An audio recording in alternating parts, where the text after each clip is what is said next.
Hello, hello, hello, and welcome to an Edea's Oath, where I have filmed about 3 videos, and I scrapped every single one of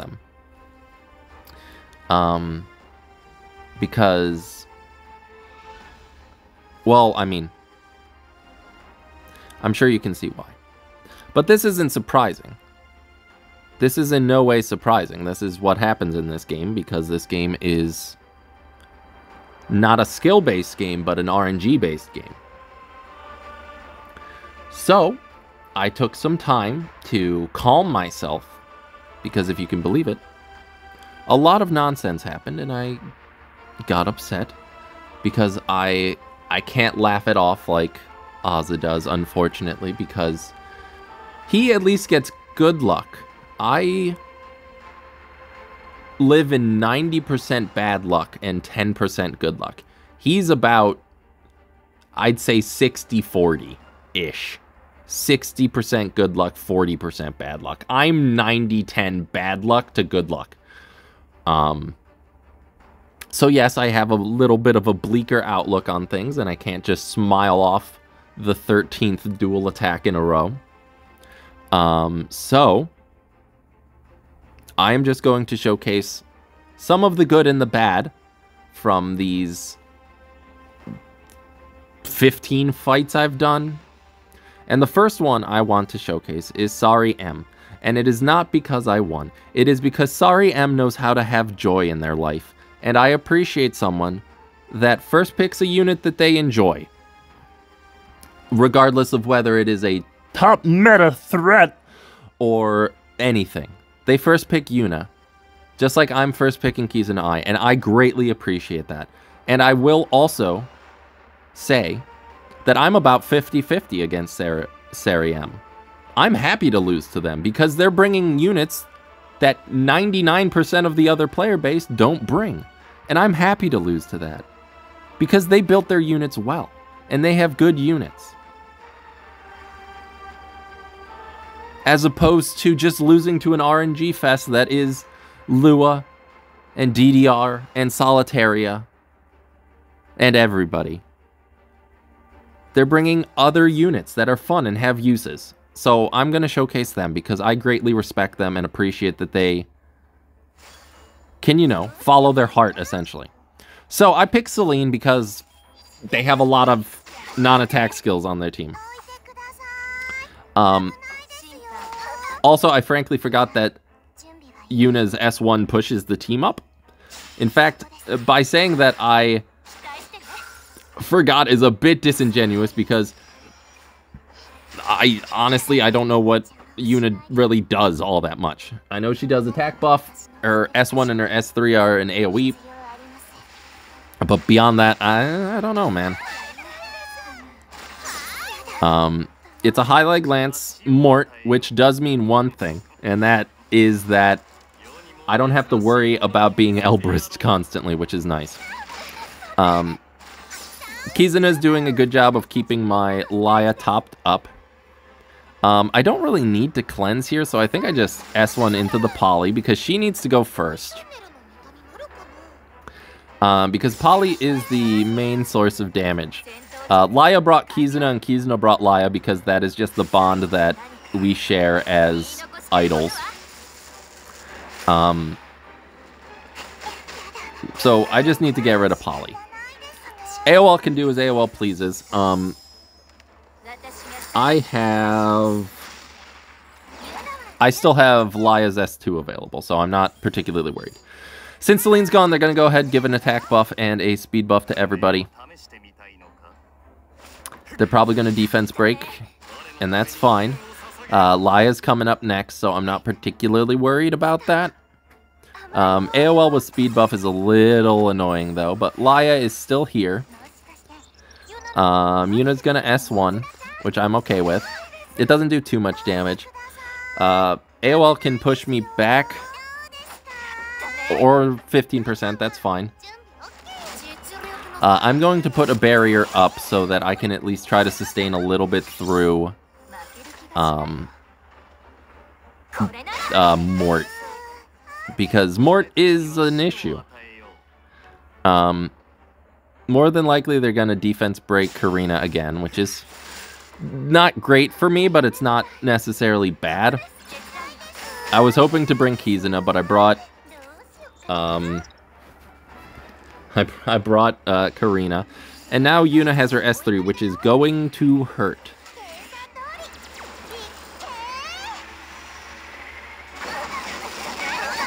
Ow. But thankfully, Kizuna counters, heals me up a little bit, cleanses the defense break. They're just going to S1 to get a little bit more damage. AOL's going to die next turn regardless. Whoops. I forgot that I have that on. I still don't know how to change that.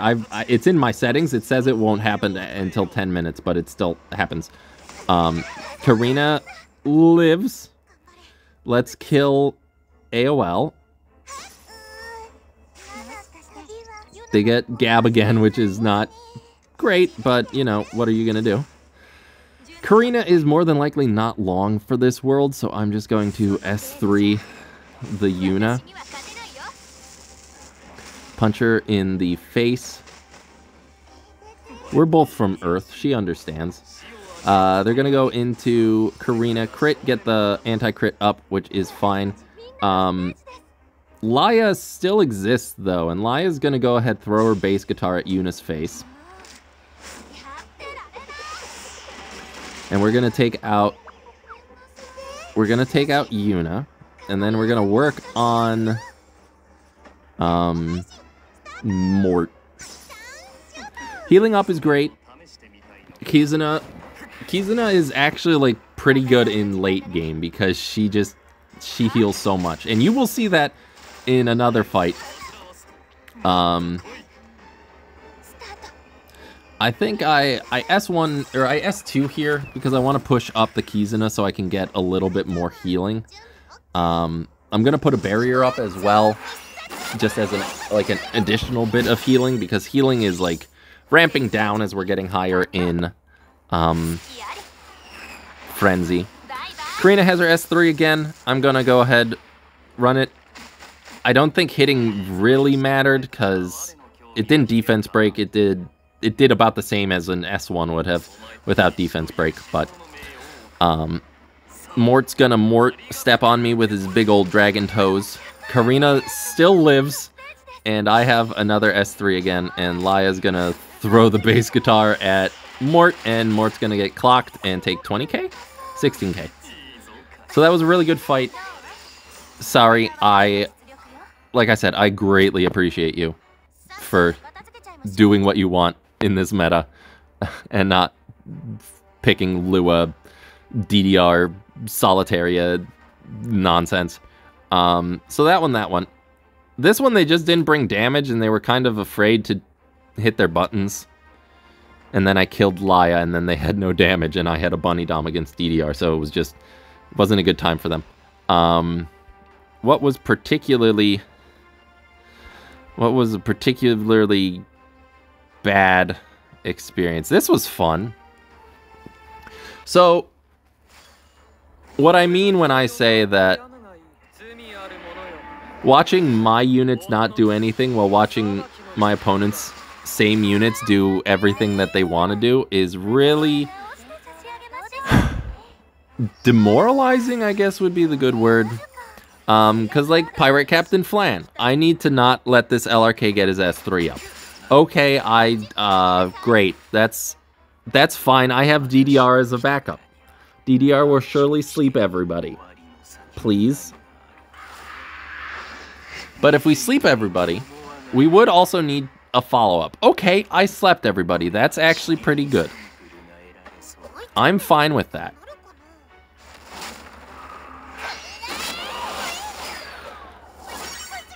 I'm going to heal everybody up. They're going to take a little bit of injury damage, which is fine.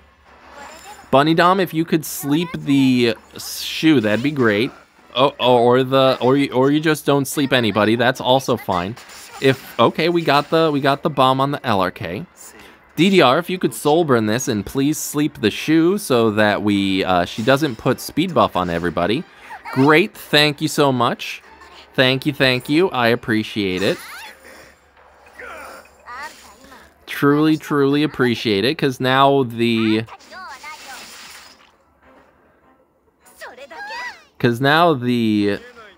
Inferno Kawazu, because of the speed buff, outspeeds my Pirate Captain Flan. Doesn't kill her, but that's fine. I really need to sleep this Zeo now.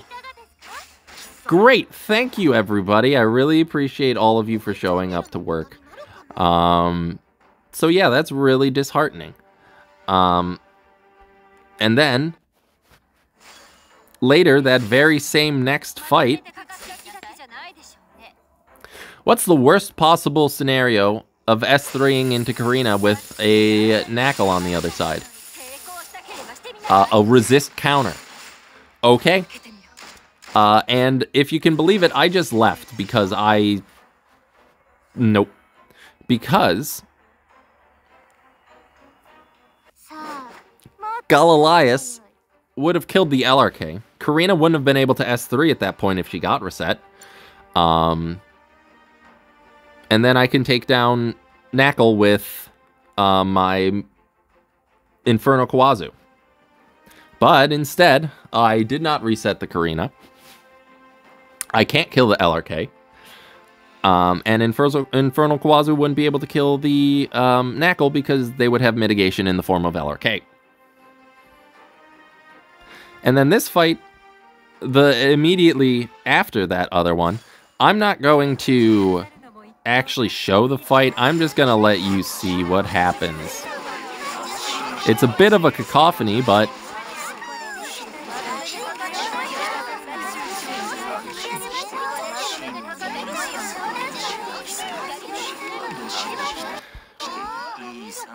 great. I'm so glad I brought three Soul Weavers against that and failed. Retro, I know Retro's a good player. They had a 270 Biblis, which I was not expecting. And that killed me. And then this, I'll leave that one for last. Because that one is the most fun of the ones. This, my Leica actually outspeeds. Which is great. I am essentially sacrificing Shu here. In the hopes that I could sleep everybody, please.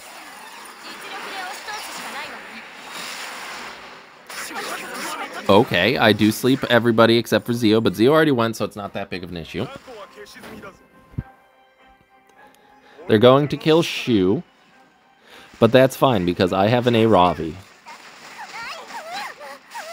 So Shu's dead. I just need to soften up this Lilias as much as humanly possible, so I'm going to S1. It does 900 damage, and then I have to hope that Aravi can kill through mitigation. And thankfully, she can. I bring back Shu. I don't particularly care about LRK, because I have an Aravi, so I'm going to go into Infernal Kawazu.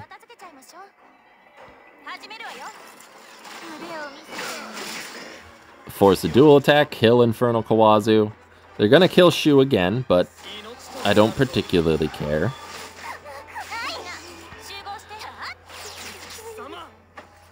I'm gonna put up a barrier so that LRK's S3 doesn't really do too much.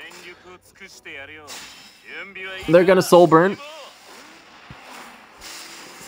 So hopefully I don't double counter this. I double counter it, but that's fine. Aravi still can solo an LRK, but I need to get rid of this Zeo. Since the LRK is on Highlight Glance, I know he's not absorbing any extra damage. They're going to try to kill Aravi. It's not going to happen. And now I'm going to kill Zeo. And LRK cannot solo a Aravi, let alone 3 units. So they end up conceding.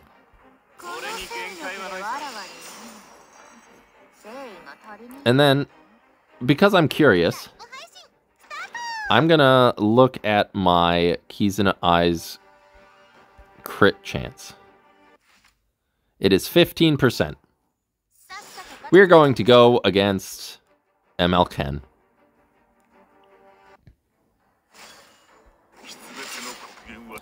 So, let's go ahead and get rid of the Crimson Armin. First and foremost. DDR. I'm not going to put anybody to sleep because Sharoon exists, so I'm just going to push everybody up.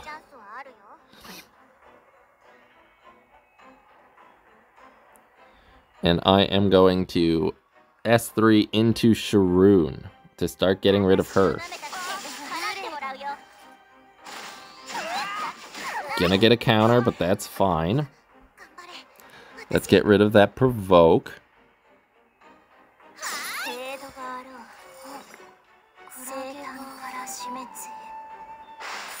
Sharoon's gonna do her thing.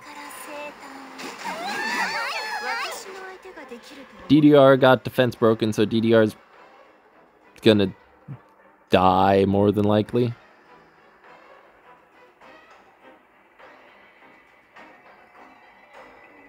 Kizuna having a speed buff is actually relevant here, which is hilarious. They decide to kill the DDR. Pushes everybody but the Karina, or the Kizuna Eye back. They are going to stun the Shu here.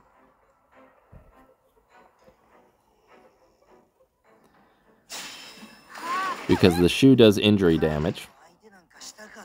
And then ML Ken is going to S3. I need to hit the button so that it doesn't. How many turns is this? Oh boy. So, Strays lives, but I can't guarantee that the S1 will cleanse the attack down, so I'm just going to give him an attack buff to counteract it. And then I'm going to S2, hopefully kill the Stene. If not, I'm going to put a Venom on her. I put a Venom on her. I die. There goes Stene. Clear off the defense break, which is nice. Shu gets to S3 the ML Ken to injury him as much as humanly possible. But she's probably going to die to an S1. Or to the counter. ML Ken, Soulburn kills the Shu. And now it is the battle of the century.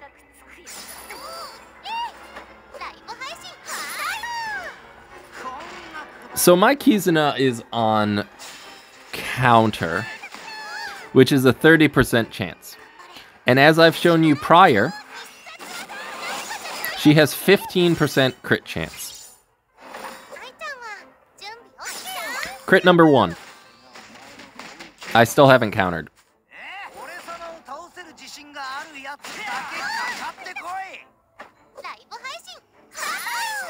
Okay, it's 1 crit to 2 crits to 0 counters.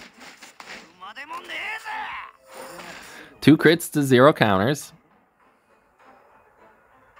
I am keeping track of this.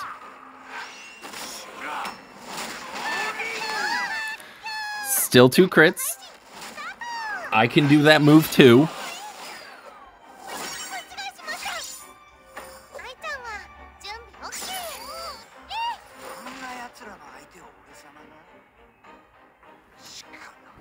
I don't really want to say much other than the... Okay, two crits to 1 counter. We're getting back there.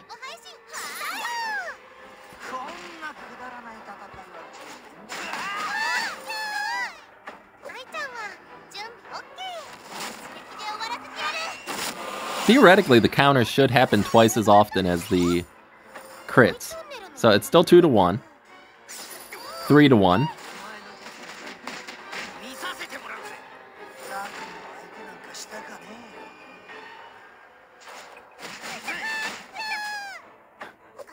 This was honestly 4 to 1. This was really fun as much as I hated it because I was critting so often. Still 4 to 1. Oh, I need to do it again. I didn't counter, in case you were wondering. Yep, still 4 to 1.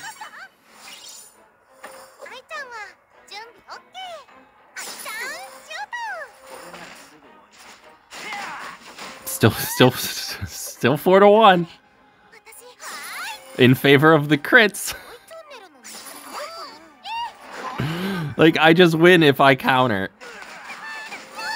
I just win if I counter.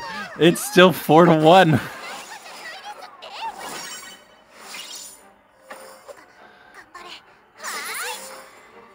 Come on, Kizuna.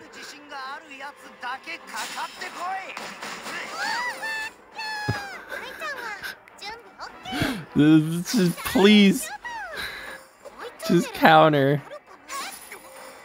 Just counter. There's still 10 turns left of this. Still 4-1. I do like how we're just dueling S3s though. Okay.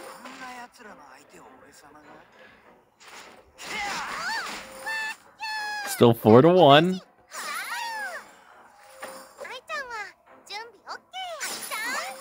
Okay. Just do it. Ah. This was.